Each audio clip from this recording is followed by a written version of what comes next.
வணக்கம், நான் பேசுறேன். இது சண்டே டிஸ்டர்பர்ஸ் வலையொலியில் வருகின்ற காணொளி. 1000 இருபுள்ளி சுழியம் அத்தியாயம் 35. இடம் இலங்கையின் வடக்கு பகுதி. ஒரு பருந்தொன்று வட்டமிட்டுக் கொண்டு ஒரு சில ஆட்கள் வேலை செய்து கொண்டிருக்கும் இடத்திற்கு வந்து அமர, என்னடா இது, பருந்து இவ்வளவு அருகில் வந்து அமர்ந்திருக்கிறது? அதான் ஒன்றும் புரியவில்லை. இரு, அந்த பருந்தின் காலில் பார், ஏதோ மணி கட்டி இருக்கிறது. ஆஹா, தூதரா? சரி, அந்த பருந்தை பிடி. இரு இரு இரு, பருந்துக்கு பரிச்சயமானவர்கள் தான் பிடிக்க முடியும். நீ கீது கையை வைத்து விடாதே, கொட்டி கிழித்து விடும். இப்போது பருந்துக்கு பரிச்சயமானவர்களை எங்கே போய் தடுவதே? இரு, பருந்து கண்டு இருக்கும். அதுவே வந்து அமர்ந்திருக்கிறது என்றால் யாரேனும் வரக்கூடும். அதோ அங்கு ஒருவன் ஓடிக்கொண்டு வருகிறான் பார். பருந்து இங்கே வந்திருக்கிறதா? நீ யார்? தஞ்சையை சேர்ந்தவன். இது தஞ்சையில் இருக்கும் ஒரு குறுநில தேசத்தின் அரசருடைய பருந்து. என்ன தகவல் என்று பார்க்கிறேன். பாண்டிய தேசத்தின் அரசரிடமிருந்து வந்திருக்கிறது. என்னது, அரசரிடமிருந்தா? ஆம். பாண்டிய தேசத்தின் வீரர்கள் எங்கே? அதோ அந்த புறம் இருக்கிறார்கள். தள்ளுங்கள் தள்ளுங்கள். அடுத்த கணம் கம்பன் முன்னே வந்து நிற்க, என்ன வேண்டும்? பாண்டிய தேசத்தின் அரசரிடமிருந்து தூது வந்திருக்கிறது. தூதா? ஆம். எங்கே? இதோ பருந்தின் மூலியமாக வந்திருக்கிறது. கொடு கம்பா, கூறு கடம்பா. என்னது? அரசரிடமிருந்து தூது வந்திருக்கிறதாம். தூதா? நேற்று தானே ஒற்றன் சென்றான். ஆம், அதற்குள் பருந்தின் மூலியமாக செய்தி வந்திருக்கிறது. பருந்தின் மூலியமாக வந்திருக்கிறது என்றால் விரைந்து செயல்பட வேண்டும். சீக்கிரம் என்னவென்று பார். இதோ பார்க்கிறேன். கம்பா, இளவரசே, என்னது? அரசரிடமிருந்து தூது. கொடை எங்கே? இந்த அறைங்கள். அடுத்த கணம் வீரபாண்டியன் அந்த துணியை பிரித்து படித்து பார்க்க, அதில் போரை நிறுத்தும்படியும் மேலும் அரசரின் கட்டளையை மீறி யாரேனும் செயல்பட்டால் அவர்களை கைது செய்து விடுங்கள் என்றும் அதில் எழுதப்பட்டிருந்தது. தளபதியின் கையொப்பம் அப்படியே இருந்ததை வீரபாண்டியன் உணர்ந்தான். மேலும் கீழே 2 மீன் சின்னங்களுடைய முத்திரையும் இருந்ததையும் பார்த்தான். அரசர் முத்திரை. சுந்தரபாண்டியர் போர் வேண்டாம் என்று எழுதியிருக்கிறார். அப்படியும் போர் செய்தால் யார் அதற்கு காரணமாக இருக்கிறார்களோ அவர்களை கைது செய்யுங்கள் என்றும் எழுதியிருக்கிறார். தெளிவர புரிகிறது. என்னையும் வருவிச வீரனையும் தடுக்கத்தான் இவ்வாறு கட்டளையிட்டிருக்கிறார்.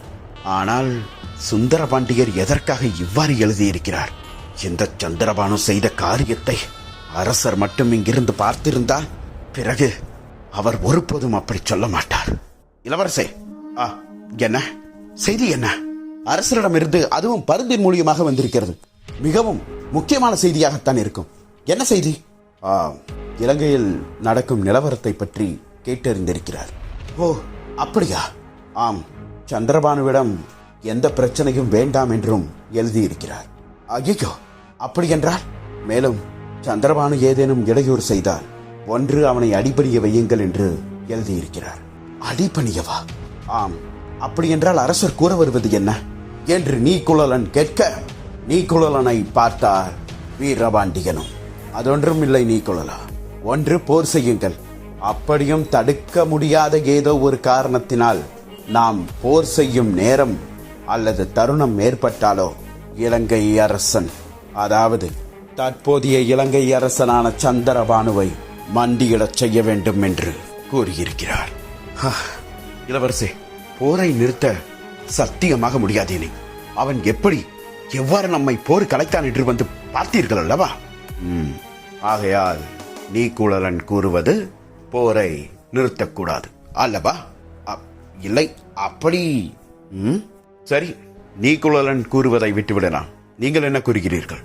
இளவரசே, நீங்கள் என்ன செய்ய வேண்டும் என்று கூறுங்கள், நாங்கள் அதை செய்கிறோம். போர் வேண்டாமா வேண்டுமா என்று நீங்கள் தான் முடிவு செய்ய வேண்டும். அதற்கு பக்கபலமாக நாங்கள் இருக்கிறோம். அதுவும் சரிதான். சரி, இப்போது நமக்கு கால அவகாசம் இல்லை. பாண்டிய அரசர் ஓலையில் குறிப்பிட்டதைப் போல நாம் போர் துவங்கத்தான் போகிறோம். அப்படி என்றால் நாம் போரை நிறுத்த வேண்டாம். பாண்டிய அரசர் குறிப்பிட்டதைப் போல ஒன்று நிறுத்த வேண்டும் அல்லது முடிக்க வேண்டும். முடித்து விடுவதுதான் நமது இலக்கு. உத்தரவு. அவ்வாறே செயல்படுகிறோம். விரைந்து செயல்படுங்கள். பாண்டிய அரசனுடைய கட்டளையே வந்துவிட்டது. இது அனைத்து படை வீரர்களுக்கும் சொல்லப்படும். அனைவரும் உணர்ச்சி பொங்க நமது தாய் தேசத்திற்காக போர் செய்வோம். நீ கொள்ளலா? இளவரசே, போருக்கு தயாராகுங்கள். நான் வரிசை வீரனுடைய கூடாரத்திற்கு சென்று விட்டு வருகிறேன். சரி, அடுத்த கணம் நீக்குழலன் அந்த ஓலையில் இருக்கும் நூலாடையை சற்று எடுக்க போக, என்ன செய்கிறாய்? இல்லை, இந்த ஓலையை பதிவு செய்து வைக்க வேண்டும் அல்லவா? செய்தி நூலாடையிலும் இருக்கிறது, ஓலையிலும் இருக்கிறது. ஆகையால் பதிவு செய்ய தேவையில்லை. நீ செல். உத்தரவு என்று கூறிவிட்டு நீக்குழலன் செல்ல, அந்த நூலாடையும் ஓலையும் எடுத்து அவனுடைய கச்சையில் வைத்துக் கொண்டான் வீரபாண்டியனும். நேரடியாக சென்று வரிசை வீரனை பார்க்க, வா வீரபாண்டியா, நானும் அங்கும் இங்குமாக விசாரித்து பார்த்து விட்டேன். கிருபாரன் நமக்கு தென்படவே மாட்டேங்கிறார். கிருபாரனுடைய கதையை விட்டுவிட. இப்போது வேறொரு பிரச்சனை வந்திருக்கிறது. என்ன பிரச்சனை? எங்கிருந்து? பாண்டிய தேசத்தின் அரசரிடமிருந்து, சுந்தர பாண்டியரிடமிருந்தா? ஆம், உனது அண்ணனிடமிருந்து என்ன பிரச்சனை வந்திருக்கிறது? அண்ணன் என்று அழைக்காதே, அண்ணன் என்று அழைக்காதே. வா, என்ன ஆயிற்று உமக்கு? இப்போது ஏன் இப்படியெல்லாம் பேசிக் கொண்டிருக்கிறாய்? முதல் முறையாக அவரிடம் கட்டளையை நான் மீறி செயல்பட போகிறேன். கட்டளையை மீறி செயல்பட போகிறாயா? எனக்கு ஒன்றும் புரியவில்லை. என்ன இது? என்றா நூலாடையில் இருக்கும் செய்தியை படி. என்ன இது? இப்படி எழுதி இருக்கிறார்? கைது செய்ய வேண்டும் என்றால் உன்னையும் என்னையுமா? புரிகிறது அல்லவா? ஆகையால் தான் சந்திரபானு வந்து அப்படிப்பட்ட ஒரு விடயத்தை நமது கண்முன்னே செய்துவிட்டு சென்றிருக்கிறான். இப்போது போர் வேண்டாம் என்று எப்படி நிறுத்த? அதுவும் ஒரு ஒற்றனை நமது கண்முன்னே கொண்டிருக்கிறான். இப்போது போரை நிறுத்தினால் பாண்டியர்கள் பயந்து விட்டார்கள், ஆகையால் தான் போரை நிறுத்தினார்கள் என்று அவன் அப்பட்டமாக பேசுவான். பாண்டிய அரசருக்கு இதெல்லாம் தெரியாது. இனி போரை நான் நிறுத்தப் போவதில்லை. வீரர்களுக்கு கட்டளையிட்டு விட்டேன். உன்னிடமும் அதை கூறத்தான் வந்தேன். ஆம் வீரபாண்டியா, சற்று சிந்தித்து செயல்படலாம் என்று கருதுகிறேன். என்ன சிந்தித்து செயல்படுகிறாயா? வரிசை வீரா, உனக்கு புரிகிறதா இல்லையா? எனக்கு புரிகிறது. இந்த செய்தி முதலில் எப்படி வந்தது? அதற்குள் இங்கு நடக்கும் நிலவரம் பாண்டிய அரசருக்கு எப்படி தெரிந்தது? அதெல்லாம் எனக்கு தெரியாது. ஆனால் நமது கூட்டத்தில் தான் பல பேர் இருக்கிறார்களே. கடம்பன் கூட தூது அனுப்பியிருக்கலாம், அல்லது கம்பனோ, ஏன் நீக்குழலன் கூட தகவல் அனுப்பியிருக்கலாம். தகவல் அனுப்பும் உரிமை அவர்கள் மூவருக்குமே இருக்கிறது. ஆனால் பாண்டிய அரசரிடம் இருந்து எப்படி விரைவாக வந்திருக்கிறது?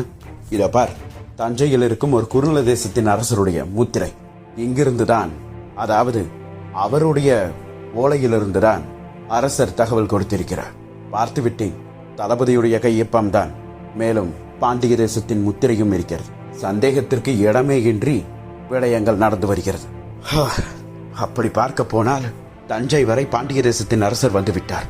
ஆம், எனக்கு தெரிந்து இரவு முழுக்க அவர் பயணம் செய்து நாளை மாலை எல்லாம் கோடிக்கரை வந்து சேர்ந்து விடுவார். அப்படி வந்துவிட்டால் மீண்டும் இலங்கைக்கு கப்பலில் வர 2ஆம் நாள் காலை வந்து விடுவார். ஒரே நாள் தான் நமது கையில் இருக்கிறது. அதற்குள் போரை முடித்தாக வேண்டும். அவர் வரும்பொழுது போர் முடிந்தது என்ற ஒரு தகவலைத்தான் கொடுக்க முடியும். போர் நடந்து கொண்டிருந்தால் பிறகு அது நன்றாக இருக்காது. ஒரே நாளில் இலங்கையில் இருக்கும் போரை முடிக்க வேண்டும். என்ன வரிசை வீரா சிந்தித்துக் கொண்டிருக்கிறாய்? உன்னால் முடியாவிட்டால் இங்கிருந்து சென்று விடு. ஏய், என்ன பேசுகிறாய் வீரபாண்டியா? உன்னை அப்படியே விட்டு சென்று விடுவேனா? நான் இந்த பிரச்சனைக்கு மூல காரணமே நான் தான். எனக்காகத்தான் நீ இங்கு நிற்கிறாய் என்பது எனக்கு நன்றாக தெரியும். இதில் என்ன என்னை போகச் சொல்கிறாய்? பிறகு என்ன சிந்தித்துக் கொண்டே இருக்கிறாய் நீ? பாண்டிய அரசர் இவ்வளவு வேகமாக செயல்படுவதற்கான காரணம் என்னவென்று சிந்தித்துக் கொண்டிருக்கிறேன். சுந்தர பாண்டியர் போரை விரும்பவில்லை வீரபாண்டியா. அரசர் விரும்பாத ஒரு செயலுக்காக நாம் உயிரை பணைய வைக்கப் போகிறோமா? ஓ, உயிர் பயம் வந்து விட்டதோ உமக்கு? வீரபாண்டியா, நான் உன்னுடைய உயிரை பற்றியோ என்னுடைய உயிரை பற்றியோ நான் கவலைப்படவில்லை. 5000த்திற்கும் மேற்பட்ட படை வீரர்கள் இங்கு வந்து கொண்டிருக்கிறார்கள். அவர்களை பற்றி சிந்தித்துக் கொண்டிருக்கிறேன். அனைவரும் பாண்டிய தேசத்தின் படை வீரர்கள். அரசரின் கட்டளை இப்படி என்று தெரிந்து அவர்கள் போர் செய்ய கண்டிப்பாக முன்வர மாட்டார்கள். ஆகையால் தான் கட்டளையை மாற்றி கூறினேன். பின்வரும் விளைவுகளுக்கு யார் பொறுப்பாகுவது? ஏன் நீயும் நானும் பொறுப்பேற்றுக் கொள்ள மாட்டோமா? நீயும் நானும் பொறுப்பேற்றுக் கொள்வோம். ஆனால் நீ அரசனுடைய தம்பி. ஓ, ஆகையால் சலுகைகள் வழங்கப்படுமா? அப்படி வழங்கினால் சரி, தம்பியுடைய நண்பன் நான். எனக்கும் சலுகைகள் வழங்கப்பட்டால் போர் செய்த வீரர்களுக்கு என்ன பதில் கூறுவது? வரிசை வீரா, இப்போது உனக்கு என்ன தடுமாற்றம்? இங்கு அரசருடைய கட்டளையை மீறி செயல்படுவதா என்று சற்று குழப்பமாக இருக்கிறது. யார்? வரிசை வீரன் பாண்டிய அரசனுடைய கட்டளைக்கு இணங்க செயல்படுவானா? இதை நான் நம்ப வேண்டுமா? இதோ பார் வீரபாண்டியா, இதுவரை நடந்தது எப்படியோ அது எனக்கு தெரியாது. அரசருடைய தலையீடு இடாத வரைக்கும் நான் இறங்கி வேலை செய்வேன். ஆனால் அதே நேரத்தில் அரசருடைய கட்டளையோ அல்லது நீயோ கூறிவிட்டால் தலையே போனாலும் நான் அதை செய்ய மாட்டேன். சரி, போரிலிருந்து நீ விலகிக்கொள். வீரபாண்டியா, என்ன வார்த்தை இது? எனக்கு முழு மனதாக இருந்து இந்த போர்க்களத்தில் போர் செய்யும் வீரர்கள் தான் தேவை. அரசர் அவ்வாறு கூறியிருக்கிறார், இளவரசன் இவ்வாறு கூறிவிட்டான், என்ன செய்வது ஏது செய்வது என்று போர்க்களத்தில் நின்று சிந்தித்துக் கொண்டிருப்பவன் எனக்கு தேவையில்லை. சென்று விடு வீரா, நான் போர்க்களத்தில் கலந்து கொள்கிறேன். தேவையில்லை. தேவையில்லையா? ஆம். யார் அங்கே? இளவரசே, கூறுங்கள். கடம்பனை வரச் சொல்லுங்கள். இப்போது கடம்பன் எதற்காக வருவான்? அதன் பின்னர் உனக்கு தெரியும். கூறுங்கள். வருவிசை வீரனை கைது செய்யுங்கள். அடுத்த கணம் வருவிசை வீரன் வீரபாண்டியனை பார்க்க கடம்பனோடு வந்த நீக்குழலனும் கம்பனும் அதிர்ந்து போனார்கள். என்ன என்ன என்ன கூறினீர்கள்? வருவிசை வீரனை கைது செய்யுங்கள் என்று கூறினேன். எதற்காக? வீரபாண்டியா, தவறு செய்கிறாய் நீ. தவறெல்லாம் இல்லை, சரியாகத்தான் செய்து கொண்டிருக்கிறேன். வருவிசை வீரனை கைது செய்யுங்கள். எமது கட்டளை வரும் வரை அவனை விட வேண்டாம். இளவரசே, என்ன காரணத்திற்காக இப்போது நாம் வருவிசை வீரனை கைது செய்ய போகிறோம்? இன்னும் சிறிது நேரத்தில் போர் தொடங்கிவிடும். வருவிசை வீரன் நமக்கு தேவை. நமக்கு தேவைதான், ஆனால் இப்போது தேவையில்லை. கைது செய்யுங்கள். அவன் போர்க்களத்தில் இருக்கக்கூடாது. வீரபாண்டியா, தவறு செய்கிறாய் நீ. தவறா சரியா என்று பிறகு உமக்கு புரியும். இளவரசே, என்ன காரணத்திற்காக கைது செய்ய வேண்டும் என்றாவது கூறுங்கள். கிருபாகரனை சந்தித்தோம். கிருபாகரனை சிறைபிடிக்கவில்லை என்று கூறிவிட்டு கூடாரத்தை விட்டு வீரபாண்டியன் வேகமாக வெளியே செல்ல, வருவிசை வீரனும், என்ன வீரபாண்டியன் உளறிக்கொண்டு செல்கிறான்? நீங்கள் மூவரும் என்னை இப்படி பார்த்துக் கொண்டிருக்கிறீர்கள். போங்கள், அவனிடம் அமைதியாக இருக்க சொல்லுங்கள். அடுத்த கணம் மூவரும் வருவிசை வீரனையை பார்த்துக் கொண்டு நிற்க, என்ன அப்படியே பார்த்துக் கொண்டிருக்கிறீர்கள்? இளவரசன் கட்டளையை எப்படி மீறுவது?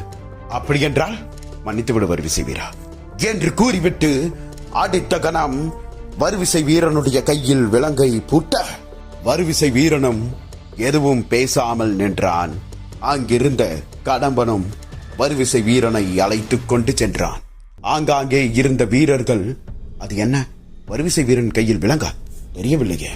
அழைத்துக் கொண்டு செல்கிறார்கள், அமைதியாக செல்கிறார் என்று இவ்வாறு பார்த்துக் கொண்டிருக்க, நீக்குழலனோ, இங்கென்ன பார்வை, அனைவரும் வேலை செய்யுங்கள் என்று கட்டளையிட்டுக் கொண்டு கூட்டிச் சென்றான்.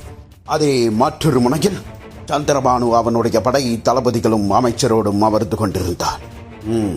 நான் கூறியது அனைத்தும் தயார் செய்துவிட்டோம். இதுதான் நீங்கள் காணும் காட்சி. இதுதான் போர்க்களம். இதோ இந்த இடத்தில் பாண்டிய வீரர்கள் நமது இடத்தை எரியூட்டிய இடம். அங்கு இன்னும் நெருப்பு தணல்கள் எரிந்து கொண்டேதான் இருக்கிறது.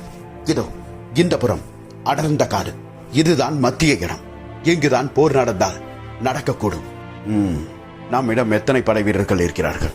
இப்போதைக்கு 2500 3000 தான்.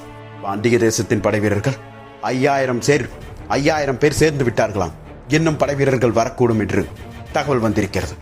அப்படி என்றால் வெற்றி பாண்டியர்களுக்கு என்று கூற வருகிறீர்களா? இல்லை அரசே, அதற்காகத்தான் ஒரு திட்டம் வைத்திருக்கிறோம். இது அடர்ந்த காடு. இந்த காட்டை விட்டு இந்த புறம் சென்றால் இது ஒரு சதுப்பு நிலம். நம்முடைய போர்க்களம், அதாவது போர் வியூகம் எப்படி இருக்கும் என்றால், இந்த மத்தியம், இங்கு நமது வீரர்களை நிற்க வைத்து போர் செய்வோம். எக்காரணத்திற்கொண்டும் நாம் அவர்களுடைய எல்லைக்குள் செல்ல கூடாது. அப்படி சென்று விட்டால் பிறகு அவ்வளவுதான். வரைபடமெல்லாம் நன்றாகத்தான் இருக்கிறது, திட்டம் தான் கேவலமாக இருக்கிறது. அரசே, அதை கொடு. இந்தாருங்கள்.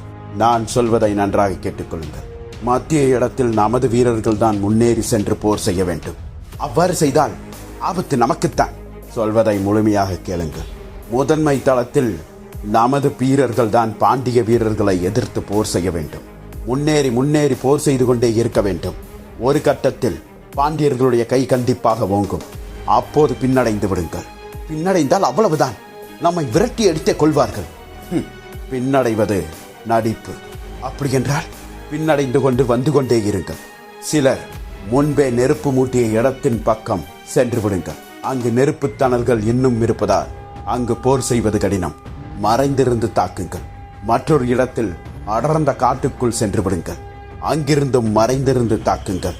அப்படியும் நம்மால் அவர்களை சரிக்கட்டவோ அல்லது எதிர்த்து சண்டையிடவோ முடியாத வண்ணம் ஆகுமாயின் சதுப்பு நிலத்திற்குள் ஓடிச் சென்று மறைந்து விடுங்கள். அவர்கள் சதுப்பு நிலத்துக்குள் கால் பதித்தால் அவர்களுடைய காலும் மாட்டிக்கொள்ளும். அதன் பின்னர் மறைந்திருந்து தாக்குவோம்.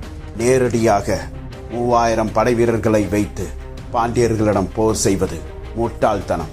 மறைந்திருந்து தாக்குவதுதான் புத்திசாலித்தனம். போர் வியூகம் மிகவும் எளிதான முறையில் இருக்கிறது.